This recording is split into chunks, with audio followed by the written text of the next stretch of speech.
Maintenant, pour revenir à des choses plus sérieuses, l'information approximative ou intéressée.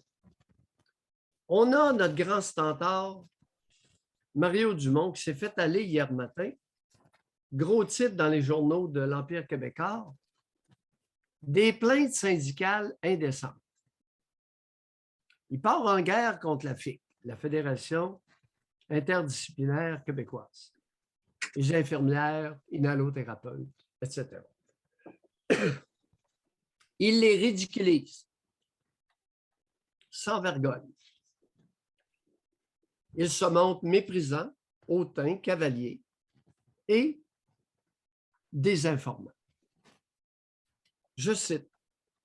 Alors, vous aurez compris que la FIC a porté plainte aux Nations unies pour travail forcé, esclavagisme. Oui.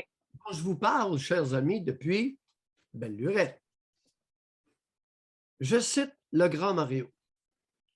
Mais les plaintes à l'ONU s'appliquent à de véritables victimes du travail forcé dans des pays peu démocratiques, sans loi du travail et sans rapport de force pour les travailleurs.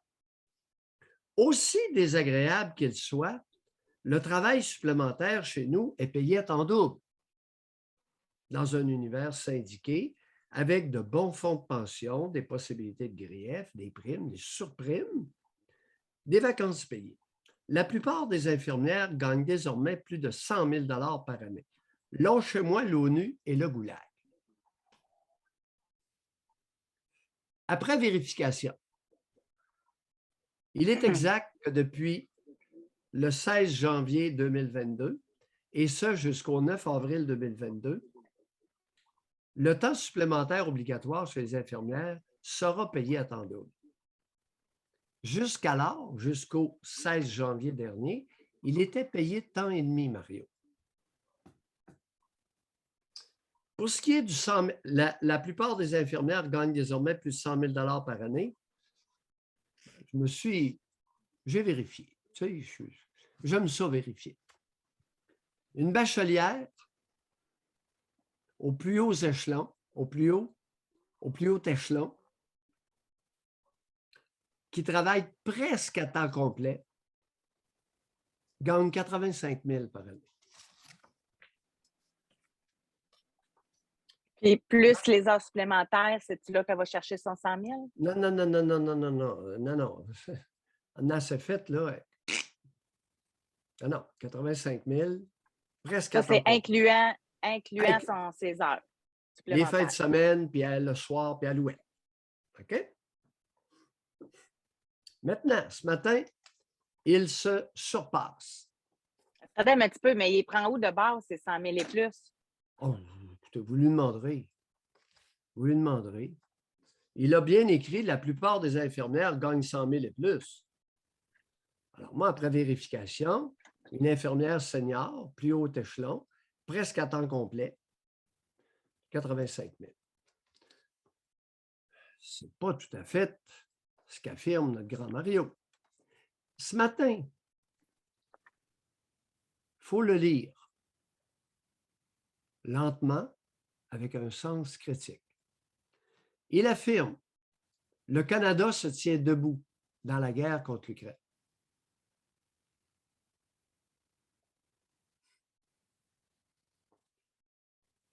Il écrit, l'Union européenne vivait des divergences d'intérêts et une baisse de leadership. Elle a fait preuve d'unité dans l'action. Je réfère à l'Union européenne, pas l'OTAN, là. Elle a fait preuve d'unité dans l'action en orchestrant rapidement toutes les réponses à la déclaration de guerre russe.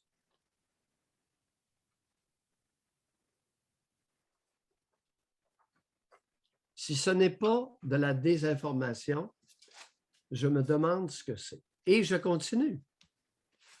Vous avez entendu ce que je viens de dire. Alors, d'après lui, écoute, l'Union européenne a les choses en main. Je répète, elle a fait preuve d'unité dans l'action face à l'invasion russe en orchestrant rapidement toutes les réponses à la déclaration de guerre russe. Il n'y en a eu aucune. C'est épars, c'est du n'importe quoi. Et là, il y a un convoi russe de 65 km qui est tout près de Kiev. Pour vous montrer jusqu'où, quand est-ce que ça devient de la désinformation, ce matin dans la Presse Plus, écoutez bien ça. Alors que Moscou, parce que là, retenez que l'Union européenne a tout fait, là, a pris toutes les mesures, toutes les réponses à la déclaration de guerre.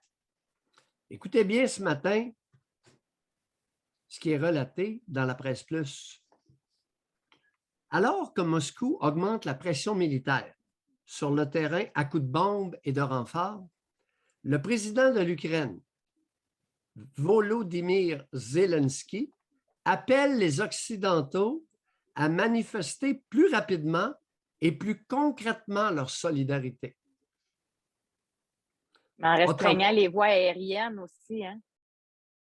Ottawa, de son côté, versera 100 millions en aide humanitaire à l'Ukraine, répondant à l'appel des Nations unies.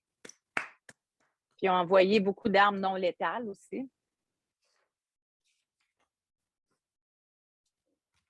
Encore ce matin, Mario, il faudra que tu lises l'actualité un peu, là. Le président de l'Ukraine, Zelensky, a demandé hier à Joe Biden, le président des États-Unis, d'arrêter l'agresseur russe au plus vite. Mais Mario, si on s'était limité, José, au dire de Mario, l'Union européenne a toute la situation en main. L'Union européenne a orchestré rapidement toutes les réponses à la déclaration de guerre russe. Mais Zelensky, de quoi il se plaint?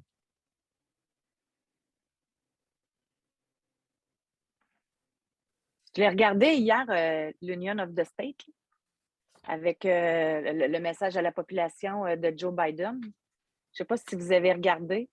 Non, je dormais. C'est la première fois que je le voyais pas endormi, puis que je le voyais avec une certaine vivacité. Je suis capable de le dire, là. Moi, il ne m'a jamais allumé, là. Jamais, jamais, jamais, là. Hier, j'en revenais pas. Voyons, y a-tu pris de quoi? Y a-tu pris des médicaments? Y a-tu donné de quoi? C'est la première fois que je le voyais assuré comme ça et convaincant, pour vrai. Puis son message était très ferme et très clair envers Vladimir Poutine. Oui. Alors, si l'Union européenne a orchestré toutes les réponses à la déclaration de guerre russe, si le président des États-Unis performe à un haut niveau dans la crise actuelle, comment vous expliquez que le président de l'Ukraine demande au monde entier d'arrêter l'agresseur russe au plus vite? Mesdames, il est où le problème? C'est Zelensky qui a le problème. Il n'a pas compris.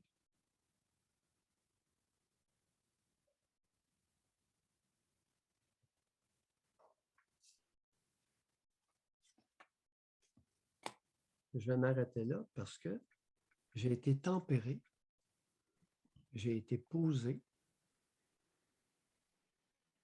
et je vous écoute.